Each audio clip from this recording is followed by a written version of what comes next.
Welcome to another episode of the WCPO High School Insider Podcast. I'm your host, Mike Dyer. We've got a great episode for you this week, talking high school football playoffs. This High School Insider Podcast is presented by our local Greater Cincinnati and Northern Kentucky Chick-fil-A restaurants. Fall is sweeter with a chocolate fudge brownie or mocha cream cold brew. Get yours today. I was able to speak with Salle head football coach Pat McLaughlin and his senior quarterback Zach Branham about the Lancers' success in the playoffs as they get ready to take on Anderson in Division II Region 8 semifinal on Friday night at Lancer Stadium. But first up, a conversation that I've been wanting to have for quite some time, a Division I Region 4 final showdown this Friday night at Lakota West as St. Xavier travels to Westchester to take on the Lakota West Firebirds, and was able to catch up with St. Xavier coach Steve Specht and Lakota West coach Tom Bolden. Best friends on and off the field, but as they both admit in the conversation, for 2 hours, they will go at each other like none other, hoping that their teams can advance to the state Final Four. And before we get into this, I wanted to give you a little summary, a little behind-the-scenes look at what happened here. We taped this conversation on Sunday night, but literally about 5 or 10 minutes before we went live, these two went back and forth, had a lot of fun, just jabbing each other, giving some jokes and just some funny remarks about each other's teams and kind of their coaching history against each other. This would be the 10th time both of these coaches have met in the playoffs. Pleased to be joined by Lakota West head coach Tom Bolden and St. Xavier head football coach Steve Specht. I'm just going to roll the basketball out proverbially at midcourt and let you guys duke it out from here. How's that sound? Well, I may be a little quicker than you, Tom. Let's go. Well, hey, we all remember, 2 months ago now, obviously St. X will play at Lakota West this Friday night in the Division I Region 4 final. But as I was starting to say, we remember 2 months ago, August 21st, that scrimmage there at Lakota West, St. X took on Lakota West, and lo and behold, I went back and listened to some of the stuff. You guys would always say, hey, we'll probably meet each other in the playoffs, but let's be honest here for a second. Did you think it would be in the regional final? I mean, did you have a good sense? Tom, I guess I'll start with you. Did you have a feeling that possibly that could be the path to get to the state semis? Yeah, to be quite honest with you, I knew we were pretty good, and obviously I knew Steve was good, and that was a big part of, and he'd probably say the same, to do the scrimmage. Seeing that offense, I didn't want our guys the first time seeing that offense and that defense being in the playoffs. And I'm sure Steve kind of felt the same way, and it just, the good Lord works in mysterious ways, and he and I have had a fun trip doing this, and looks like we're going to get another shot at it. So yeah, I was pretty excited about it early on, and we were, to be quite honest with you, we thought that might be the only time we played with everything going on, but as things were progressing and we were able to keep playing and things like that, I had a good vibe that we're going to face each other again. Believe it or not, I looked it up. This is the 8th time since the 2010 season that Steve Specht or Tom Bolden have coached a team in the regional finals. That's pretty cool stuff right there. So, Steve, how proud, and when I read that stat off, I mean, it just shows the success of obviously St. X and what Tom did at Coleraine for the past 12 years, what he's doing now at Lakota West in his second season there in Westchester. But, I mean, that's pretty amazing stat when you think about high-level football around the Cincinnati area, and especially in the Division I level. I mean, how much pride do you take in that fact?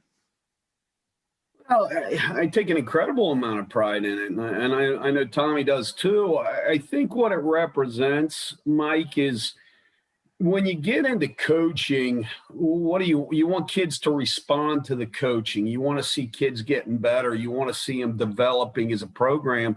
And I think, if anything, the fact that Tommy and I have been able to play each other 8 times in the playoffs in the last 10 years is a testament that kids respond to us. Obviously it's about the kids. If we didn't have good players, we wouldn't be playing each other all the time. But the reality is we want to get kids to respond to, Tommy has his style of coaching. I have my style of coaching. And the fact that since we battled each other 8 times in the playoffs and multiple times in a regular season, I think that just speaks volumes to the fact that we found a passion and we've been able to relay that passion to the kids that have played for us. And again, we've had Tommy will say it as well as I will. We've had some great players, and they're not just the games, but the individual battles and the players that have been part of these rivalry series. That's what makes it so special is these great kids. Over 300 career wins between both of you, obviously, in your distinguished high school football coaching careers. But Steve, let's go back. I just want to ask a little bit about the regional semifinal game. If we can go back to the 56-28 win over Elder this past weekend. Obviously, people seeing the offensive output and the production from the Bombers all season long, putting up 56 points. Obviously, you got to be very proud of that. Second highest total of the year, put 62 on the scoreboard against Cleveland St. Ignatius earlier in the season. But you told me after the Moeller game, kind of clicking on all cylinders, offensively, defensively, special teams. What did you like most about the way that the Bombers played against the Panthers? Well, strangely enough, Mike, I think the thing I was most proud of was in the third quarter, we were up 28-14. Elder scored Elder's off. Doug does a great job with that offense, and they scored a quick one on us, and then we threw a pick six, and they tied the game at 28. So, we're 4 minutes into the third quarter, tied at 28, but our kids didn't blink. Our defense was able to shut Elder out the rest of the way, and our offense really, really clicked it into gear. So I think the ability to respond, and I even after the game, I told them, my God, guys, we've been dealing with this adversity from this coronavirus for the past 6 months, and then we had to weather the lightning storm and come back in the morning. There's been so many crazy side stories to this season, and it was like they didn't blink. Elder ties it at 28, and our kids didn't even blink. They're used to dealing. And I know Tom's kids they're used to dealing. Oh, okay, this happened. Let's move on to the next. So that's what I was most proud of. Tom, obviously the Firebirds were trailing 7-3 at halftime. Always tough to beat a team twice in one season, especially your history with Coleraine and everything like that. But how proud are you of the defensive effort, especially in that second half, and coming back and rallying to beat the Cardinals? Yeah, that was it. I mean, offensively, we moved the ball. We just had to settle for some field goals. Missed one of them there, and just missed some opportunities. But they hit a big trick play early, and then defense we kind of settled down, and then we had some busted assignments, and they scored. And I told the kids afterwards, and I was talking to the coaches. I said, if you think about it, most teams when you're down 7-3 to Coleraine. Just because of the history of Coleraine at half and things like that. Most teams will fold and things like that and maybe not come out with the juice that they need. But we made our adjustments like you do, and we came back out and, we were able to move the ball, shut them down. Defense has been playing great all year. So, I like Steve said, proud of the kids, how they've handled the adversity all year, how they handled the adversity with the weather Friday night. But, then again, making the adjustments at halftime, and coming out, being able to pull away in the second half and playing a really good ball game. And, that game, obviously, with the history there is just the emotions that were tied in so much to that game. It was heated for a while. I mean,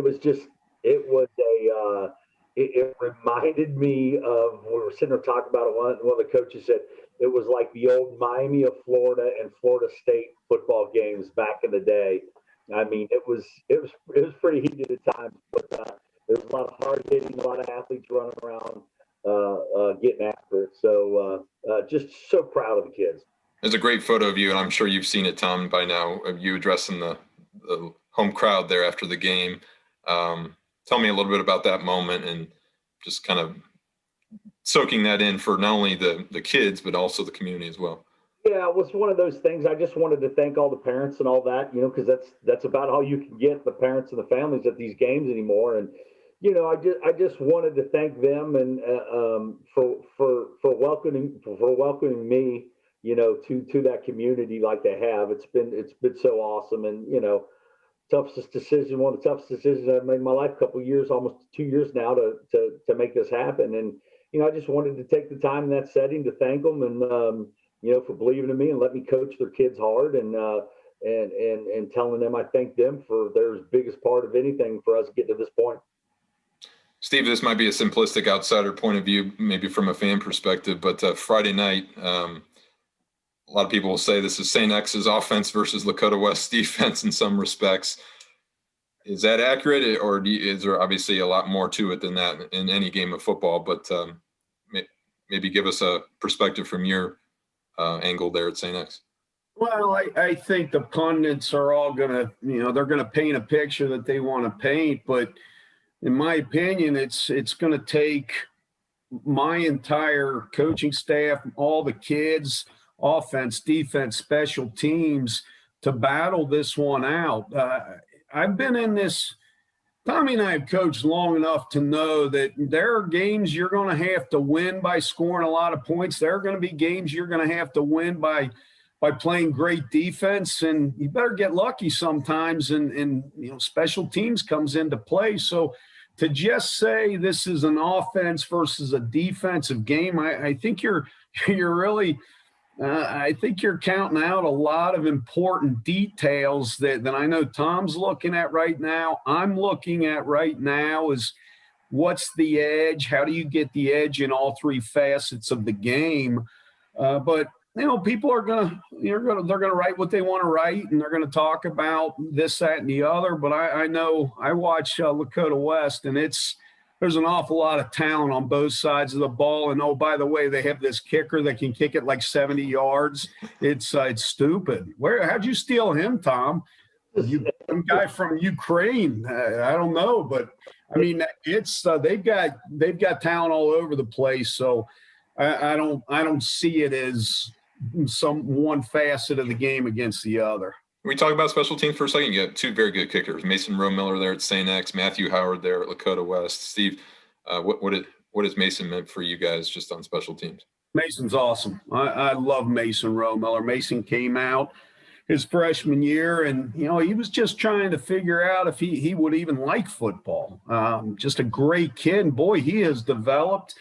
He's progressively gotten better. He ended up earning the starting job last year as a sophomore, and I think he's only missed 2 field goal attempts this year. He's been perfect on his PATs, and his legs getting stronger. But he's just a young kid that is passionate about it. He is always asking me about leadership. When does a kicker come to you and say, "Hey, I want to learn more about leadership"? And that's a testament to Mason and his parents, who just have done a great job with the young man.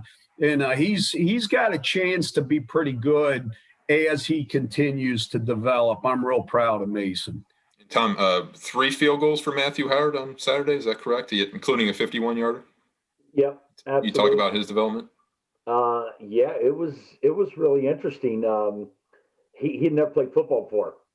He was a soccer kid, and actually hadn't played soccer for the last year or so. And we were in the weight room, and he's just I'm like, "Who's the ginger in the weight room over there?" That the kid I don't know. And they're like, "Oh, well, he's a kid who wants to kick that used to play soccer or whatever." And I'm like, "Oh, okay, whatever." And then and really didn't know anything about it because that was this January. And once we could get outside, I thought, man, he's got a pretty strong leg. And then how things kind of progressed once he started working with the kicking coach and things like that. But yeah, he's a special talent. It's really interesting that for someone who's never really done it, how he's taken to it. And the good Lord is obviously blessed him with the physical skills and things like that. It is a great story, and like he said, but it's not quite like Steve getting the guy who's played in the NFL that drummed in the band and stuff like that. So I found a kicker, not a pass rushing defensive end that made it to the NFL.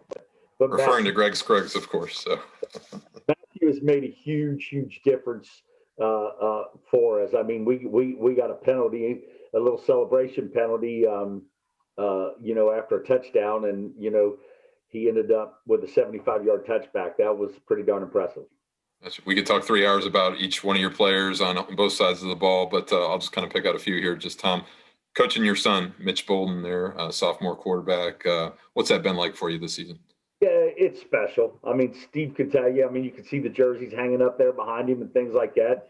I've had the chance to coach my nephews too. Currently coaching, Ed, my nephew, but coach my other two and my sons. It's special. It's difficult at times, but it's special. And I really liked how Mitch has progressed so much week to week. It's one of those things where he does what's asked of him. If he needs to throw the ball, he'll throw the ball. If he needs to run the ball, he'll run the ball. He's done really well managing the offense, and I was really proud of him a couple weeks ago in the East game when things were just bad. I mean, we drop a punt basically, and they scoop and score it, and we fumble on a drive, and then I think he just kind of bowed his neck back, and for a 16-year-old sophomore to say, okay, I'm going to kind of take this game over, and he kind of did. So I've been really proud of him. I know it's not hard for him, or no, not easy for him. I mean, it's one thing when your sons are linebackers or defensive backs or a wide receiver, but it's definitely different when they're quarterback. I told him, I said, listen, Mitch, I said, here's what you need to understand. I said, quarterbacks and coaches, head coaches are the same. I said, you get way too much credit when you win. Both of you do, and you get way too much blame when you lose. So as long as you can come to an understanding with that, you're going to be okay. How much does he remind you of you in high school? Quite a bit. Quite a bit. Yeah. Gotta help him. Yeah, that's the thing. He was. If he could probably wear the Top Gun towel, the headband, and that stuff, he wears the headband. But he probably would if the officials would let him get away with it. He's got a. He's got a little swag to him, a little swagger to him, no doubt. Tom, being a former Coleraine High School quarterback class of 1988, obviously. Ago. Very long time ago. Steve, obviously, Brogan McKay, junior quarterback, have an outstanding season, throwing for over 2,000 yards in this shortened season. And I realize, you're the first to give credit to your offensive coordinator, Andrew Coverdale, and all the talented parts that you have there offensively, but how special has Brogan been for you? Well, Mike, every year people ask me what position I coach, and I always tell them it depends on who my best player is, and then I coach him because he's the best player. No, I think that Brogan has a chance to go down. We've had some great quarterbacks at St. Xavier High School, and I think Brogan has a chance to go out as an elite guy. He's going to end up, if he stays healthy, continues to develop, he'll be in the conversation with some of our elite quarterbacks of the past. He sees things really well. Obviously, Andrew Coverdale does a tremendous job with the offense, and he's done a really good job with Brogan on teaching him the system. But at the same time, you can teach a young guy just so much. At some point in time, they've got to see the bigger picture, and they're going to have to make decisions that, there's certain kids that can't process fast enough. I always compare it to dial-up internet versus high-speed internet. And Brogan is a high-speed guy. He's able to process if you want to call it a game screen. These kids play these video games. He sees things really quickly and really well, and he's able to deliver the ball in rhythm, which helps our offensive line. And, Brogan will be the first to tell you, though, it's not about him. The offensive line's done a great job of protecting him. We've got a lot of receivers that have really bailed him out at times. We've got a couple of good running backs. So you hate to point out one player, although Brogan's doing a tremendous job. It's really been a collective on the offense, top to bottom. What's this game going to come down to, guys? Here's the reporter asking the cliche question. But in your mind, Tom, what do you think it's coming down to? I think it's all the cliche question with the cliche answers. You know what I mean? You got to take care of football, and who can make the plays and who makes the least mistakes. I mean, it's just, got to be good in all three phases of the game at this level. And it's the little things. I tell the kids constantly, I said, especially a week like this. I said the little things become big things. So make sure the little things that are negative don't become the big negative things and things like that. So you have to tighten everything up. But you got to take care of the football. Bottom line, take care of the football and execute your assignments, and hopefully you can make one more play than they do. Steve, can you beat that coaching cliche answer? Well, if it comes down to facial hair, I'm in trouble. I'll clean it up a little bit for you.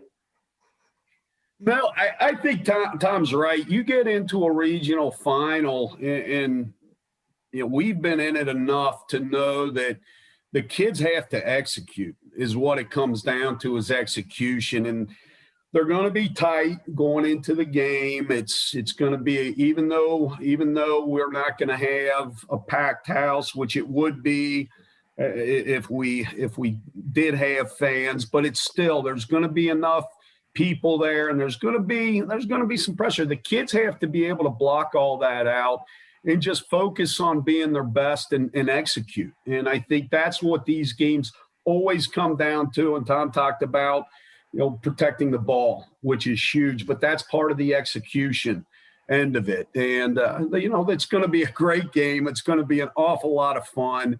The kids are going to, they're going to remember, we're all going to remember this season. I mean, shoot, Tommy, we sat out in the Lakota West parking lot before our scrimmage. I had to go out and get tickets from them to take back to St. X, and we stood there and we talked. And Tom, I don't know if you remember, but it was like, are we even going to have a season? Remember that? Crazy. Dad, we had no idea. It was just all negative about all the negative stuff that was going on, and we really had no clue. We're like, was this going to happen? It was crazy. I mean, absolutely unbelievable. And then the Big Ten shut down, and it's like, good God, if the Big Ten's shutting down, there's no way they're going to let us play. And I think, I don't want to speak for Tommy, but I was thinking at the time, man, I think we have a chance to be really good this year. And I think he was in the same boat. I knew he was going to be good, and it was like, God, I hope we play this year. And here we are in the regional final competing against each other. That's what a blessing for all of us, for the city of Cincinnati, all the football communities around. The fact that these kids have been able to play, enjoy a senior, especially the seniors, man. And man, the icing on the cake for us, we're here and we get to play each other. And I get to hate Tommy Bolden for 2.5. One of my best buddies. I get to want to fight for 2.5 hours. Man, that's the way it should be. This is a perfect scenario, in my opinion, for how this year's gone.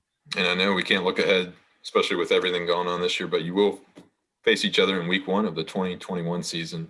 Knock on wood. Hopefully everything goes as planned. Before I let you guys go, give me a sense of, because I know a lot of people are wondering, how do you prepare for, is this again, maybe this is another cliche reporter question, but how do you prepare for this regional final on Friday night? Take us through as we record this on Sunday night. Steve, maybe just some of the preparation, how much film you watch. Is it just an all weekend thing after playing Saturday morning and into Saturday early afternoon, or give us kind of a sense of how the week goes for your team? Well, that's the lightning storm on Friday threw things off a little bit, but we ended up, yesterday was a long day. Obviously, we played the game against Elder. I think I got back into my office. I was in there 20 minutes, and Tom shoots me a text. Hey, do you just want to exchange all the films and pick it? I was like, yeah, that's perfect. So we ended up exchanging all the film.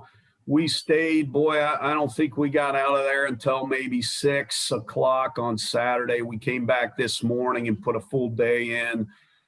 But you don't change how you prepare. You really don't. I think we all have a sickness that we spend way more time than we really need to, and you overanalyze everything, and then you have every film, so it's like, God, what do we really want to watch? And then you get, well, maybe we want to look at this film. So that's why you have young coaches. You make them look at all the crap you don't think you want to watch. But you prepare the same way. You don't want the kids to ever get too high or ever get too low. You want them to learn in life to stay even keel and prepare to be your best every single day. And that's kind of our process. Tom, what was that like for you, just adjusting your weekend schedule with everything from Friday night? Yeah, pretty much the same deal. I mean, it was, it's, like I said, Saturday was a challenge, but then afterwards, like I said, I text him right away, and you're just kind of like, and that's and like Steve said, that's the sickness with it, where, how special it is for him to beat Elder anytime, but let alone, to make it to the regional championship. For me to have an opportunity to beat Coleraine twice in 1 year, the place that I spent all those great years with, like, I probably enjoyed it for a few minutes, and then it was like, okay, we're moving on. And but that's what we do, I guess. I guess that's why we're I don't know. I guess it is a sickness. I guess you're right. But if it is, I'm completely okay with it. I love what I do. Love being around the kids, the coaches, and love getting a chance to battle Steve and all that kind of stuff. So what more could you ask for? Guilty as charged, right? Yeah. It's going to be a fun one on Friday night at Lakota West. St. Xavier at Lakota West for the Division I Region 4 Championship kickoff at 7 p.m. And we'll have all the highlights for you on WCPO. Lakota West coach Tom Bolden, St. X coach Steve Specht. Always a pleasure, guys. Thanks for doing this. Thanks, Mike.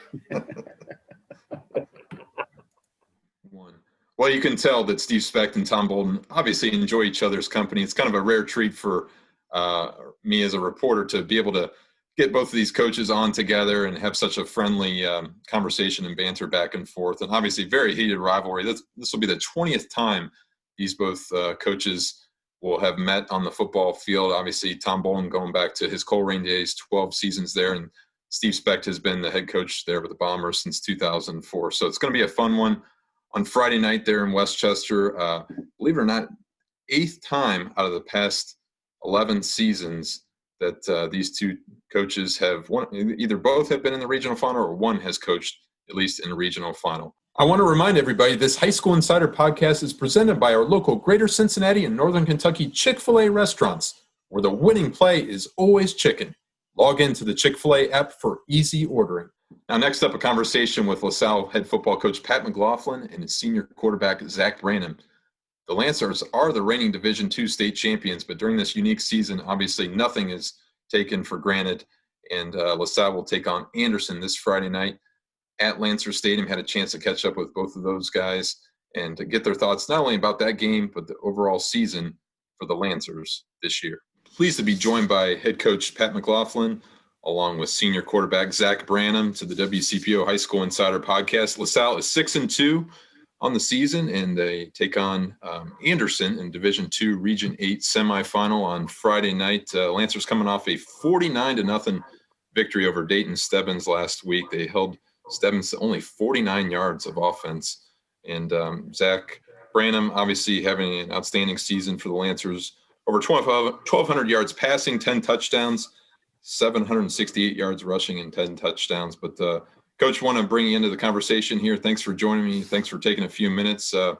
Let's just talk about this past week, I guess, in that shutout. What were you most proud of with your Lancers and the effort that they showed there at Lancer Stadium? First, thanks for having us on, Mike. I think it was a great team effort. Maybe one of the things that gets overshadowed is our special teams were fantastic. Our kickoff team, I think we pinned them inside the 10-yard line 3 or 4 times, and we didn't punt. We haven't punted yet in the first two games, but our punt return team was fantastic. Created great field position for us. It was probably overall our cleanest game in terms of offense, defense, and special teams. We saw some mistakes to correct, which we'll do, but we've been practicing well, and we're looking forward to a great opponent on Friday night. You told me that you're finally healthy too. I mean, leading into that game, kind of asked you about the season and everything like that. How important was that, and how nice is that just to obviously get going here and get healthy for the stretch run? It's been good, and healthy on the field and off the field, meaning we've battled a bunch of injuries this year, so we've got a bunch of guys back. And obviously with COVID and situations there, contact tracing. I think Friday night was the first time we had an entire team available and ready to go. So it's created a lot of depth for us. We've had a lot of guys that have played this year, which has been fantastic. And knowing that going into the third or fourth round of the playoffs against a good football team, we have a lot of depth, I think, is good for us. And Zach, I want to bring you in the conversation here. What did you like most about the way the offense played? Obviously, threw for 4 touchdowns. Seemed like, even after that late start with the weather delay, you guys were really clicking on all cylinders. Having that rain delay, I know it'd be hard for our team to stay on focus and stuff. So that's the main thing I was proud of our team, how we stayed focused during that 2-hour delay. We weren't doing other things, goofing off and stuff like that. We were focused on the game. We were just ready to play. And when that finally, coach told us that we could play, I'd never seen a team like that. Everybody was excited, jumping around. I definitely know the other team wasn't like that. So I think that's a big difference, how we came out excited to play. The other team's probably just like, we want to get out of here or something like that. So I was just happy our team's mindset was like that and wasn't distracted and like that. And that definitely showed on the field when we came out firing on all cylinders, defense and offense, doing our jobs to the best of our ability.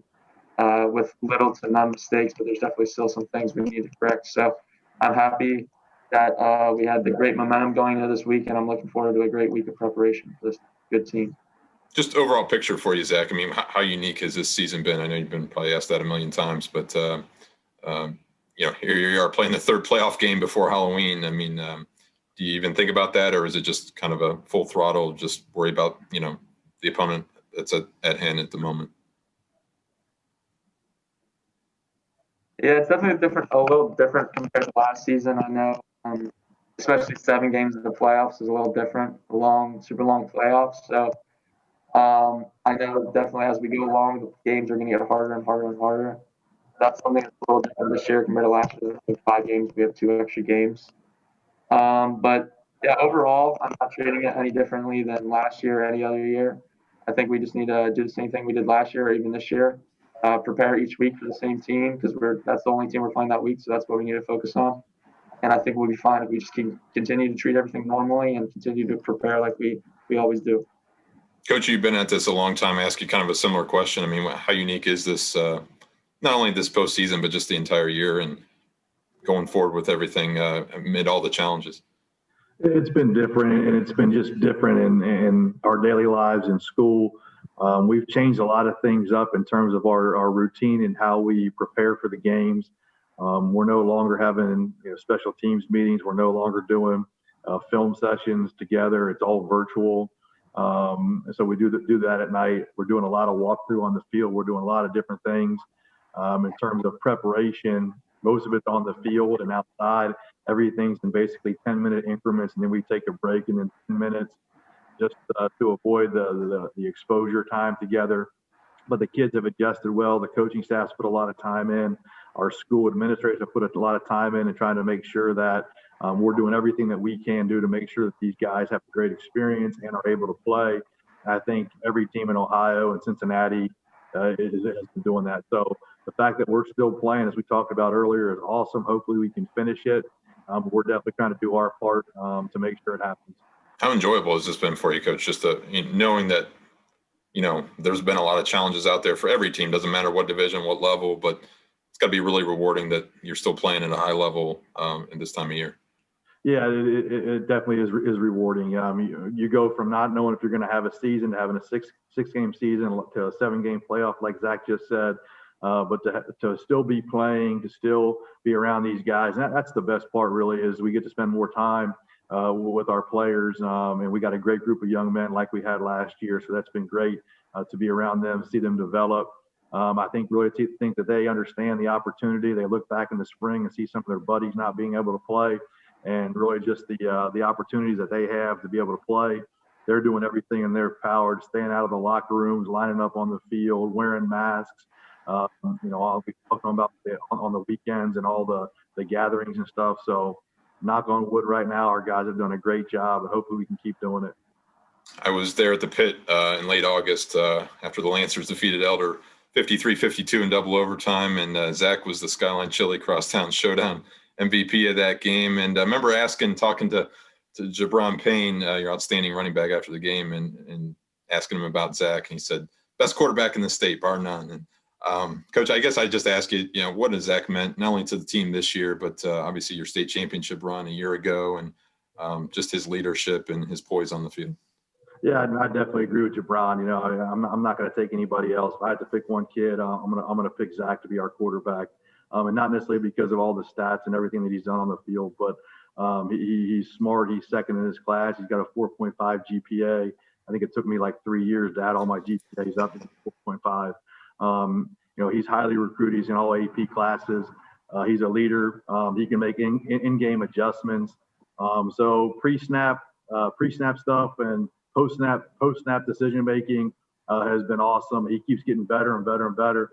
And one of the things we've challenged Zach on is just to work on the little things, whether it's throwing or footwork or eyes, and he keeps doing that. And just his willingness to be a team player, his willingness to keep getting better, never to settle, is what I think separates him from a lot of other guys. Zach, tell us a little bit about your college recruiting. Coach mentioned, being second in your class, and you have a lot of great academic and athletic opportunities at the next level. How's that going for you? Yeah, it's definitely a little different this year than last year and most years because starting in the summer, I didn't get the chance to go to camps, which kind of was just weird, and I didn't really get to do much in the summer other than go up with some of my buddies and throw routes and stuff and get prepared for the season. So that was starting off different. But yeah, as far as the recruiting process, I've been talking to a lot of different colleges, trying to get the best, trying to use football to get to the best college I can with trying to get some money off because most importantly for me, academics is first. So as using football as a means to get me to the best academic institution I can get to, I'm definitely going to use that route as best as I can and try to go get a great degree and be successful on the field as well. I understand you're interested in engineering. Where does that stem from, and what would you like to do? Yeah, so engineering, right now my main is electrical, but that could definitely change. But yeah, basically I decided engineering because I've always been good at math and science.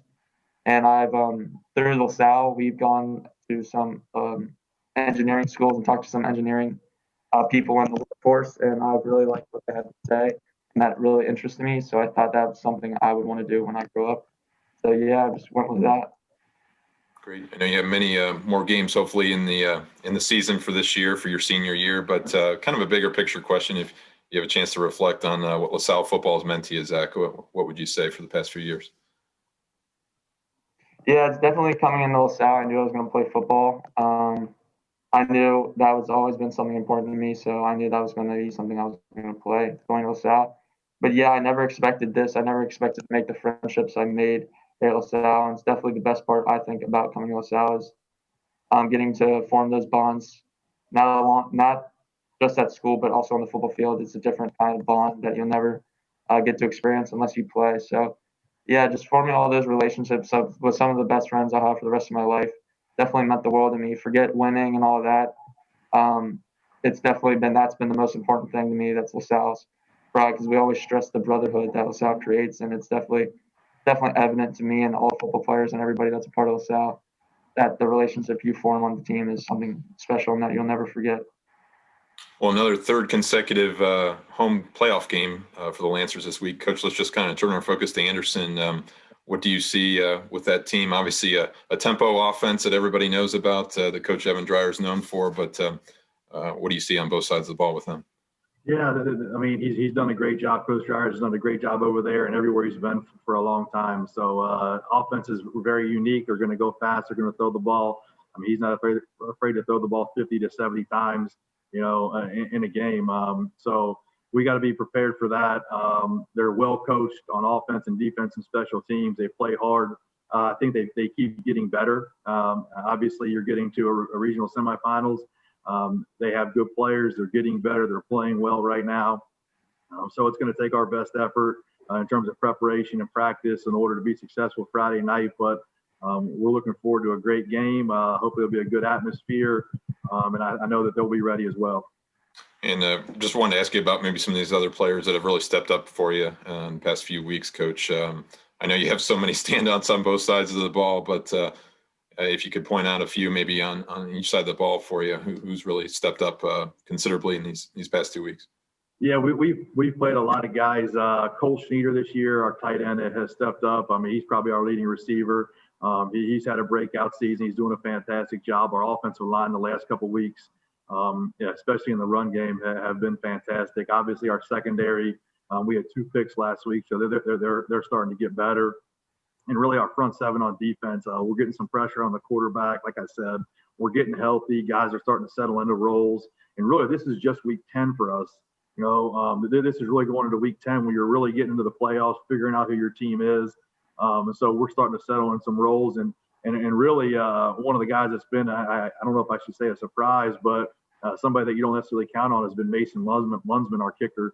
He's been fantastic this year. So, and Logan Forkham. Our kicking game has been very good. When you lose Jake Seibert and you lose Drew Neiman and you lose Drew Chrisman, all these guys.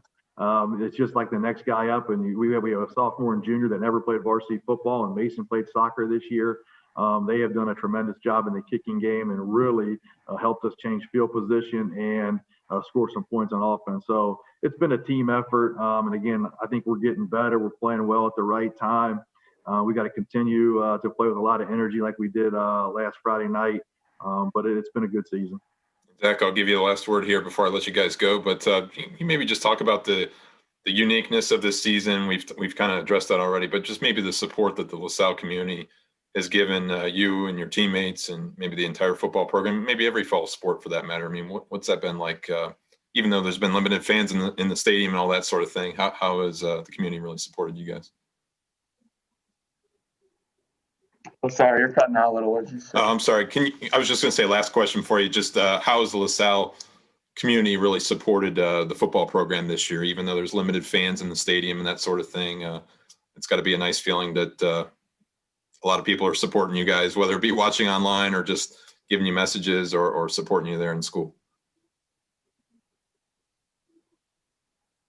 Yeah, so definitely starting with like LaSalle students. I know a lot of people on Fridays say, like, and to me in the halls, they'll be like, yeah, we'll be watching you from our TV at home. So I know even though people aren't allowed going, I know they're going to be supporting us, whether that be online, through the radio.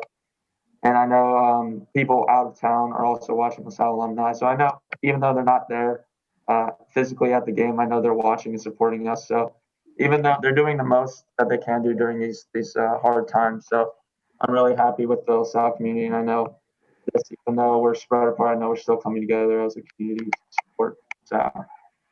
LaSalle senior quarterback Zach Branham and LaSalle head football coach Pat McLaughlin.